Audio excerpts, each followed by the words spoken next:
کیونکہ جس طرح سے مغربی فحاشی مسلمانوں میں پھیل رہی ہے، اس طرح سے دیکھا جائے تو یہ صرف اور صرف ان گندی فلموں کی وجہ سے ہر انسان اس میں مبتلا ہو جاتا ہے جو انٹرنیٹ پہ انسان کو دکھائی جا رہی ہوتی ہے، کیونکہ یہ ایک انگریز کی چال ہے، مغرب کی چال ہے۔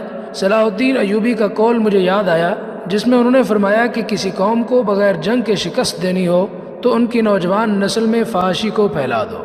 معزز ناظرین، ایسا ہی مغرب کچھ چاہتا ہے ہمارے ساتھ، مسلمانوں کے ساتھ ایسا ہی کچھ کرنا چاہتا ہے۔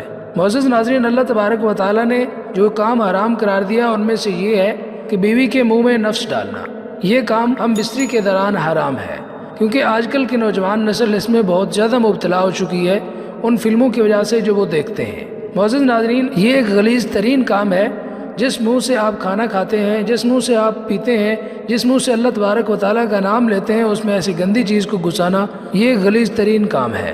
معزز ناظرین، دوسرا کام ہے کہ بیوی کے پیچھے کے راستے سے ہم بستری کرنا۔ بیوی کے پیچھے کے راستے سے ہم بستری کرنا بھی حرام ہے، یہ لوتی کام ہے۔ اس کی وجہ سے لوط علیہ السلام کی قوم پر سخت عذاب آیا تھا۔ اللہ تبارک و تعالیٰ نے پوری بستی کو اٹھا کر آسمان تک لے جا کر الٹا کر کے نیچے پھینک دیا تھا، اوپر سے پتھر بھی برسا دیے۔ اتنا غلیظ ترین کام ہے، لہذا اس سے بھی بچنے کی کوشش کریں۔ نمبر 3 پہ ہے کہ حیض کی حالت میں بیوی سے ہم بستری کرنا۔ حیض کی حالت میں بھی بیوی سے ہم بستری نہیں کرنی چاہیے، یہ ایک طبی نقصان بھی ہے اور گناہ کبیرہ بھی ہے، کیونکہ اللہ تبارک و تعالیٰ نے قرآن میں منع فرمایا ہے، کیونکہ اللہ پاک نے فرمایا ہے یسألونک عن المحیض قل هو اذی۔ اے نبی، آپ سے یہ گندگی کے بارے میں، حیض کے بارے میں سوال کرتے ہیں تو آپ ان سے کہہ دیجئے کہ یہ ایک گندگی ہے، اس سے بچنے کی کوشش کریں۔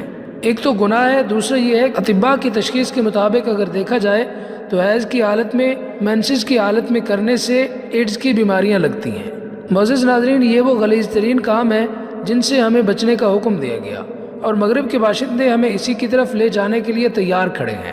معزز ناظرین، آپ مسلمان ہیں اور مسلمانوں والا کام کریں، نہ کہ ان لوگوں والا، وہ تو جانور ہیں۔ یہ ایک ایسا طریقہ ہے کہ جیسے حلال گوشت پڑا ہو اور انسان حرام گوشت ساتھ بیٹھ کے کھا رہا ہو، یہ ایک ایسا غلیظ طریقہ ہے۔ معزز ناظرین، اللہ تبارک و تعالیٰ سے دعا ہے کہ اللہ پاک اس سے بچنے کی اور نبی کی سنتوں پر عمل کرنے کی توفیق دے، آمین۔